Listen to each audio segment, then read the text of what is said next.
श्री शिवाय नमस्तुभ्यम। हर हर महादेव। दोस्तों, स्वागत है आप सभी का सावन मास महात्म की कथा में। दोस्तों, आज हम 17वां अध्याय शुरू कर रहे हैं। भगवान शंकर जी ने श्री सनंतन कुमार जी से कहा, हे देवेश, अब मैं तुम्हें शुभ पवित्रारोपण के संबंध में बताता हूँ। पहली सप्तमी के दिन अधिवासन कर अष्टमी के दिन पवित्रारोपण करना चाहिए।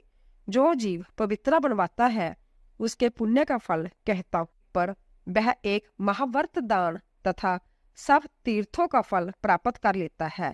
इसमें कोई संशय नहीं, क्योंकि सर्वगता शिवा सब में निवास करती है। अंत्य न तो आदि दुख पीड़ा और व्याधि होती है, न उसे शत्रु का ब्याह होता है और न ही उसे ग्रह पीड़ा सताती है। हे विप्र, नर तथा राजाओं के पुण्य की वृद्धि करने वाला इसमें बढ़कर दूसरा कोई साधन नहीं है। हे सनंतन कुमार, मैं तुम्हारे प्रेम के कारण इस सौभाग्य बोधक साधन का प्रकाशन कर रहा हूँ। हे वत्स, श्रावण महीने की शुक्ल पक्ष की सप्तमी के दिन अधिवासन करके सब अर्चन का समान संचित करें। देवी के प्रति उत्तम जुक्ति द्वारा गंध पुष्प फल आदि सब पूजन सामग्री लेकर अनेक तरह के नवेद वस्त्र आवरण आदि एकत्रित करें। फिर पवित्रा निर्माण करके पंचगम्या प्राशन करना चाहिए। चुरु द्वारा दिवली और अधिवासन कर रमणीय कपड़ों तथा पत्रों से पवित्रा का आच्छादन करना चाहिए। 100 बार देवी के मूल मंत्र से अभिमंत्रण करके संपूर्ण शोभायुक्त उस पवित्रा को देवी के सामने स्थापित करना चाहिए। देवी के लिए सुंदर मंडप बनाकर रात को जागना चाहिए। उसके सामने नट नर्तक गायक आदि के कुशल विधि गणों द्वारा नृत्य विद्या विशारद वाद गीत इत्यादि का आयोजन करना चाहिए।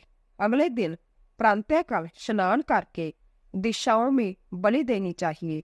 विधिवत देवी का अर्चन करने के बाद स्त्रियों तथा द्विजों को भोजन करवाना चाहिए और दक्षिणा देनी चाहिए।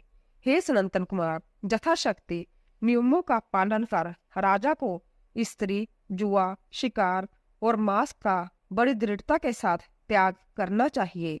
द्विज तथा आचार्य को समुदाय का, वेश्या को खेती और व्यापार का कार्य 5-7 दिन बिल्कुल नहीं करना चाहिए।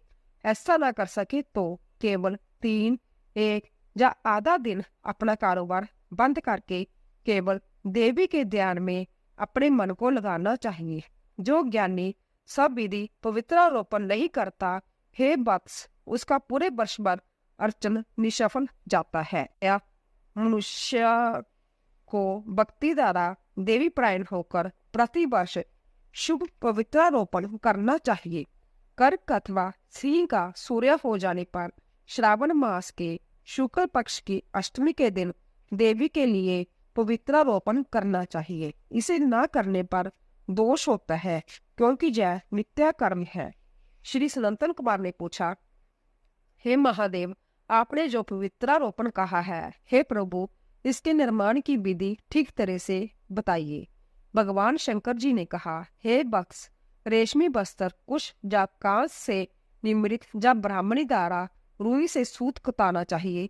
सूत्रों को त्रिगुण का पुण्य त्रिगंती करने पर उनकी 308 संख्या होनी चाहिए। 360 सूतों को उत्तम, 270 को माध्यम और 180 सूतों को अदम कहा है। 100 ग्रंथि का उत्तम, 50 ग्रंथि का माध्यम तथा 16 ग्रंथि का पवित्रा कनिष्ठ होता है। यह 6, 3, 4, 2, 12, 24, 12, 8 ग्रंथि का कनिष्ठ पवित्रा होता है। देवी प्रतिमा की नाभि तक सीमित पवित्रा कनिष्ठ, जांग तक माध्यम, जानु तक की पवित्रा उत्तम होती है। उस पवित्रा की सब गांठों को केसर से रंगना चाहिए तथा सर्वोदर वेदी पर देवी का अर्चन करके देवी के सामने कलश या बांस पत्थर पर पवित्रा रखनी चाहिए। 3 सूत्रों में ब्रह्मा, विष्णु और शंकर का आह्वान करना चाहिए। 9 सूत्रों में ओंकार, सोम, ब्रह्मा, नाग, चंद्र, रवि, ईश और विश्वदेव का आह्वान पूर्वक स्थापन करना चाहिए। अब मैं ग्रंथियों में देवों के स्थापन की विधि कहूंगा। एक, ध्यान पूर्वक सुनो। क्रिया, पौरुषी, वीरा, विजया, अपराजिता, मनोमणि, जया, भद्रा, मुक्ति और ईशा, इन नामों के आदि में पर्णव लगाकर ग्रंथि संख्या के अनुसार आवर्ती करके आह्वान तथा चंद्रादि से अर्चन करना चाहिए। धूप देकर पर्णम द्वारा अभिमंत्रित कर देवी को पवित्रारोपण का विधान मैंने तुमसे कहा है।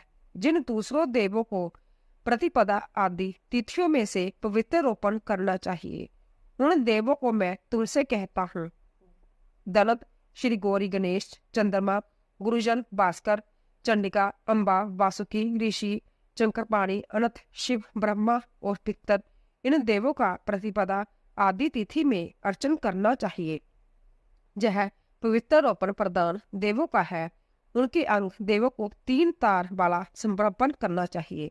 भगवान शंकर जी ने कहा, हे सनातन कुमार, सावन मास के दोनों पक्षों की नवमी के दिन जो विधान है, अब तो उसे सुनो। नवमी के दिन जथा विधि कुमारी नाम वाली दुर्गा का अर्चन कर व्रत करके दूध तथा शहद मिला हुआ भोजन करना चाहिए। जहाँ दोनों पक्षों की नवमी को उपवास करके कुमारी नाम वाली चंडिका का निरंतर पूजन करना चाहिए। चांदी की प्रतिमा बनाकर उसमें भक्ति द्वारा दुर्गा पापनाशिनी का कनेर के फूल, गंध, अंगर, चंदन, दशांग, धूप और लड्डू द्वारा पूजन करना चाहिए। कुमारी को भोजन करवाकर भक्ति से ब्राह्मण और ब्राह्मणियों को भोजन करवाना चाहिए। फिर मौन हो बिल्वपत्र भोजन करना चाहिए।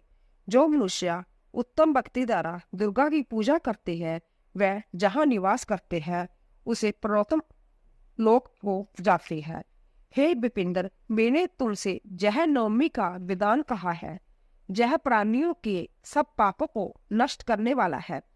पुत्र, पौत्र आदि की वृद्धि करने वाला, सब संपत्तियों को देने वाला है और अंत में सदगति देने वाला है।